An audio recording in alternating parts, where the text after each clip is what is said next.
एक बार फिर खुशामदीद। बात हो रही थी तहरीक एतमाद के हवाले से और क्या नंबर स्कैम पूरे हैं या नहीं। ब्रेक में हमें ज्वाइन किया है जनाब मुनव्वर वसान साहब ने, MPA हैं पाकिस्तान पीपल्स पार्टी के। वसान साहब खुशामदीद कहते हैं आपको प्रोग्राम में। वसान साहब किस तरह देखते हैं, ख़ास तौर पे नंबर्स गेम की बात हो रही है, अपोजिशन दावा कर रही है आपके जो बाकी पार्टियां हैं कि आपके पास नंबर्स पूरे हैं, आप ज़ाहिर आपके पास अक्सरियत तो है नहीं, लेकिन उसके बावजूद अब शोर मच रहा है कि हॉर्स ट्रेडिंग हो रही है। और प्राइम मिनिस्टर ने भी ये बात कही है कि सिंध हाउस इस्लामाबाद में लोग नोटों के बैग लेकर ज़मीर खरीदने बैठे हुए हैं। वसान साहब बिस्मिल्लाहिर्रहमानिर्रहीम। मैं बताऊं तो ये सिंध गवर्नमेंट नहीं बैठी है, लेकिन लोगों को पता चल गया है। तो ये जो PTI का जो प्राइम मिनिस्टर है, उन्होंने आज तक लोगों को जो वायदे किए थे, तो मैं 1 लाख नौकरी दूंगा, 50,000 घर दूंगा, लोगों को पता चल गया है ये तो घर तो नहीं दिया, इसने घर छीने हैं। अब वो जो महंगा इतनी हो गई है, जो लोग परेशान हो गए। अब जब से बिलावल साहब ने ये कराची से इस्लामाबाद तक रैली निकाली, उसका वजह यही था तो गरीब लोगों को बेनिफिट देना। और उन्होंने जब देखा लोगों ने इतना इस्तकबाल किया, रोडों पे इंतजार कर रहे थे, तो अब वो जो पाकिस्तान पीपल्स पार्टी का जो हमारा एक जरदारी सब पे बारी जो आता है, वो अपने मेहनत में लगा पड़ा है। जो दोस्त हैं इनके, जो इनके साथ थे, काफ लीग वाले, MQM वाले या GDA वाले या नून लीग वाले, वो सब ने इत्तेहाद किया। ये जो गरीब लोग मर रहे हैं, खुदकशा कर रहे हैं, इनके लिए क्यों नहीं हम अच्छा सोच लें। इस जो सिलेक्टेड को उतार के वो नया प्राइम मिनिस्टर आए तो माहौल चेंज हो जाए। जो इन्होंने जो हमारी करेंसी को तबाह किया है, जो हमारा पाकिस्तान की जो इन्होंने IMF बैंक को जो लिखत दी है, वो हमारी इसलिए मुल्क पीछे बैठ गया है। अब उन्होंने हल नहीं था। वो अच्छा, इस सारे देखिए मुनव्वर वसान साहब सुनिएगा, आप देखेंगे क्या होगा। अरे मुनव्वर साहब सुनिएगा, सुनिए 1 मिनट सुनिएगा। मोहम्मद अली साहब भी सुन रहे हैं और फुरकान हसन साहब भी। आप ये सारे दावे कर रहे हैं, आपके पास इतने पैसे आते कहां से हैं कि आप करप्शन करके फिर इन लोगों को खरीदते हैं। अभी थोड़ी देर पहले हमारे 8 बजे के प्रोग्राम में नुसरत वाहिद साहिबा MNA हैं पाकिस्तान तहरीक इंसाफ की, उन्होंने क्या कहा, उनको पाकिस्तान पीपल्स पार्टी के लोगों ने कितनी ऑफर की, क्यों पैसों की ऑफर्स की कि वफादारी बदले, और उनका क्या जवाब था, ये सुनिएगा पहले आप तीनों। पहले तो बातें नहीं है, मेरे साथ खुद हुआ है। अब मुझे कहा गया अपना फोन ऑफ कर दे। उन साहब ने भी अपना फोन ऑफ कर दिया, मुझसे भी मेरा फोन ऑफ करवाया और फिर उन्होंने ये बात की। तो इनको रिकॉर्ड कहाँ से लाके दिखाएं? अच्छा, नहीं, कहाँ से ऑफर, कहाँ से आई आपको और कितने की आई नुसरत वाहिद साहबा ऑफर? नहीं, पैसे तो मैं नहीं बता रही, लेकिन पीपल्स पार्टी के थे, दोनों पीपल्स पार्टी के थे। पंजाब से भी पीपल्स पार्टी के और सिंध से भी पीपल्स पार्टी के। मैंने आपको पहले भी बताया, मेरा फोन ऑफ करवाया गया, उस शख्स ने अपना फोन ऑफ किया और फिर उसके बाद बात की उसने। तो सबूत तो नहीं है मेरे पास, लेकिन मुझे पता है कि मैं सच बोल रही हूँ और मेरे अल्लाह को पता है मैं सच बोल रही हूँ। मुझे कोई जरूरत नहीं है किसी किस्म का प्रूफ देने की। मैं अपने हाल में बहुत खुश हूँ। मुनव्वर वसान साहब सुनिए अपने गुफ्तगू। वो ये कह रही है मेरा फ़ोन नंबर बंद कराया गया, अपना फ़ोन भी और उनका फ़ोन भी, और अल्लाह को हाजिर नाजिर रख के कह रही है कि मुझे पैसों की और वो कह रही हैं कि मैं इमरान खान के साथ खड़ी हूँ, हम पैसों के लिए तो सियासत में आए नहीं है। ये प्राइम मिनिस्टर तो फिर सही कह रहे हैं कि इस्लामाबाद में आपने बंदे भेजे हुए हैं और वो उन्होंने वहाँ पे लूट मचाई हुई है। और इतना तो जो इस्लामाबाद में रह रही है, कोई ऐसे आए वो मिल मिलेगी क्या चीज, कोई भी कहे उससे मिलेगी, ऐसे कोई कह सकता है? पैसों की हम क्यों करेंगे? हमारे जो लोग हैं वो रोडों पे निकल के आए, लोग समझ रहे हैं।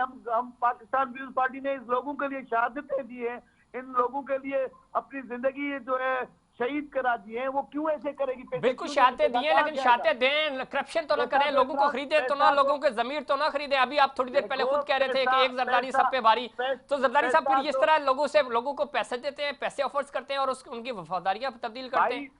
पैसे तो हलीमा बाजी के पास भी हैं, इमरान साहब के पास भी हैं, वो दे दें पैसे। हम पाकिस्तान पीपल्स पार्टी का वो तो खरीद तो नहीं रहे ना लोगों को वसान साहब। कभी भी पाकिस्तान पीपल्स पार्टी पैसों पे कभी भी ये गेम नहीं खेलेगी। वो लोग समझ रहे हैं, जो काम कर रहे हैं, जो चल रहे हैं लोगों के साथ, वो देख के मेहनत देख के फिर आ रहे हैं। चले चले वस्ताद साहब लाइन पर रहिएगा। मोहम्मद अली अजीज साहब क्या कहेंगे आप? बताए ना जी जी, अभी भी पीटीआई वालों ने क्यों हमें सेनेट के लिए 4 एमपी ने वोट दिया, क्यों? तो आपने पैसे दिए ना उनको, उन्होंने जमीन बेचा अपना, और क्यों?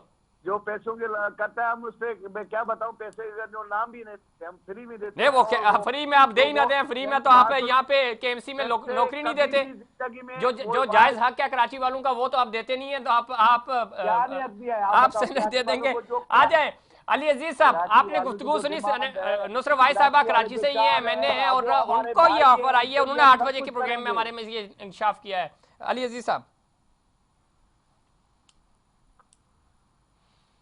पहले खुदा के लिए सिंध को तो देखो, सिंध में क्या तबाही फेरी हुई यादों में यार। पर आप बातें कर रहे हो एक दरबारी शरीफ, वो खुदा को मानो यार। आपने अपनी कब्र में जाना, कोई खुदा का डर है नहीं है? दिल में हाथ रख के बोलो। ये आपको खुद भी पीटीआई में आना चाह रहे थे, असेंबली में मेरे से आपसे बात हुई, क्या हो गया आपको यार? आप लोग ये क्या, मुझे तो बड़ा हैरानगी है कि सिंध में लोग मर रहे हैं और सिंध में आपके लिए लोग मर रहे हैं। वहाँ पे सिंध में बेड़ा गर्क तबाह कर दिया आपने सिंध को। क्या सवाल क्या, एक बार बताओ, बात करते हैं जरदारी साहब है तो पाकिस्तान सिंध बचा ले, सिंध बचा ले यार, सिंध बचा ले, वसाल साहब खुदा का खौफ करें। के इलेक्शन में जो गिलानी साहब की वीडियो आ गई पैसे देते हुए, तब ये क्या आपको आप क्यों होश किधर है आप यार? अच्छा आपको कर दो भाई, मुल्क के लोगों के साथ खुदा के वास्ते एक रात में रहम करो जरा। डॉलर के 40 रुपया बढ़ा था, अरबों रुपया कमाया, वो कहाँ गए? एक रात में चीनी का जो अरबों रुपए का सौदा हुआ, वो कहाँ गए? वो किसने किया था? ये तो सब तुम लोगों ने कमाया भाई, जो तुम लोग चूहे खा गए, वो गंदम को मदनी अरबों रुपए की जिनको लूट के डाका मार के तबाह बर्बाद कर दिया, और फिर भी सीना जोरी अकड़ के बात करते हो। फुरकान साहब किस तरह दिख रहे हैं, दोनों आपके सामने ही है, पैसा इतना चल रहा है इलेक्शंस के अंदर, वो जो आप बात कर रहे थे, और फिर दूसरी तरफ बात करें निजाम की खराबी, क्या खराबी है इसकी? वक्त कम है, क्यों घूम रहे थे? बनाया हुआ आवाम को, आवाम जान चुकी है इन लोग को। ये पूरा टोला जो है ना, ये पूरा टोला का टोला करप्ट टोला। ठीक है अली साहब, हमें फुरकान साहब आपका पॉइंट आने वाली। देखिए, इस निजाम में पैसों का लेन देन शुरू होता है जब आवाम से वोट लेना होता है ना, वहां से लेन देन शुरू हो जाता है। कोई भी शख्स इलेक्शन मुहिम में जाए ना, मैं पीपल्स पार्टी, नवाज शरीफ या ये इनकी बात नहीं कर रहा, यानी मैं तो बात कर रहा हूं बिल क्लिंटन को भी जब इलेक्शन लड़ने थे ना, तो उसे फार्मास्यूटिकल कंपनीज के पास जाना पड़ा, क्योंकि इलेक्शन लड़ने के लिए इस निजाम में पैसे चाहिए। ये एक ऐसी हकीकत है। हमारे लोगों को, सेनेटर्स को हमारे यहाँ पाकिस्तान में लोग तो सर कैसे क्यों ना करें? देखिए समझें बात को, हमारे यहाँ लोग एक्सपेक्ट करते हैं जमहूरियत जैसा निजाम भी हो और पैसों का लेन देन भी ना हो। ये नहीं हो सकता। जहां जमहूरियत होगी वहां पैसों का लेन देन होगा। इंडिया में हो रहा है, अमेरिका में हो, कहां नहीं हो रहा? क्या ट्रूडो बगैर पैसों के आ गया? काम भी तो कर रहे हैं ना कुछ यहाँ पे, वो कह रहे हैं सिंध जैसा पाकिस्तान बनाएंगे, तो आप देख सर दरखास्त ये है कि जब आप पैसे देके इलेक्शन लड़ते हो तो इलेक्शन जीतने के बाद आपको वो पैसे रिकवर करने होते हैं, क्योंकि 5 साल बाद दोबारा इलेक्शन में जाना होता है। तो इसका मतलब मसला पीपल्स पार्टी का, मुस्लिम लीग का या तहरीक इंसाफ का नहीं है, मसला इस निजाम का है। आपके ख्याल से 2023 में अगर इलेक्शन होंगे तो क्या पैसे नहीं चाहिए होंगे? तो क्यों नहीं समझ आ रहा हमारी आवाम को, हमारे बड़ों को, हमारे ताकतवर हलकों को कि इस निजाम में पीपल्स पार्टी को पैसे कमाने पड़ेंगे, मुस्लिम लीग को कमाने पड़ेंगे, तहरीक इंसाफ को कमाने पड़ेंगे ताकि इलेक्शन में हिस्सा ले सकें। उसके बगैर आप इलेक्शन में नहीं जा सकते। ये तो पहली बात हो गई। तो पैसों का लेन देन तो रहेगा अगर जमहूरियत रहेगी। अगर कोई समझता है पैसों का लेन देन खत्म हो जाएगा और जमहूरियत रह जाएगी, ये नहीं हो सकता। तो आवाम की तो आवाम की गलतफहमी को दूर कर दे, आवाम को भी तो पैसा दे दें, कुछ इधर लगा भी देना। दैट इज द रीजन हमेशा कहता हूं, वो खिलाफत का निजाम होता है जिसमें खलीफा के पास कानून साजी का इख्तियार नहीं होता। जमहूरियत में कानून साजी का इख्तियार पार्लियामेंट के पास होता है। जब पार्लियामेंट कानून साजी करती है तो मफाद को सामने रखकर करती है, नतीजे में पैसे कमाए जाते हैं ताकि अगले इलेक्शन की तैयारी करें। ये बड़ा सिंपल फॉर्मूला है। पता नहीं हमारे यहाँ लोग नहीं समझते। कैसे ये करप्शन, हाउस ट्रेडिंग कैसे रुकेगी? इस हिसाब से आप देख लें, आपके सामने ही है, करोड़ों रुपए की ऑफर्स आ रही हैं, लोगों को यरगमाल बनाया जा रहा है कि आप वफादारियां तब्दील करें, और पैसों के मुंह, बोरियों के मुंह खोल दिए गए हैं इस्लामाबाद में। अजीज साहब, ये ऐसे पैसों की पैसों की जिससे वो इलेक्शन लड़े। ये उन दो पार्टियों को जरूरत है जो ये करप्ट निजाम चला रही थी पहले, और उन्हीं को जरूरत है जो जिससे करप्शन की हुई है। तो नंबर 2, ये जो आप हॉट स्टडी की बात करें, ये इंशाल्लाह अल्लाह ने चाहा तो जरूर बहुत बदलेगा।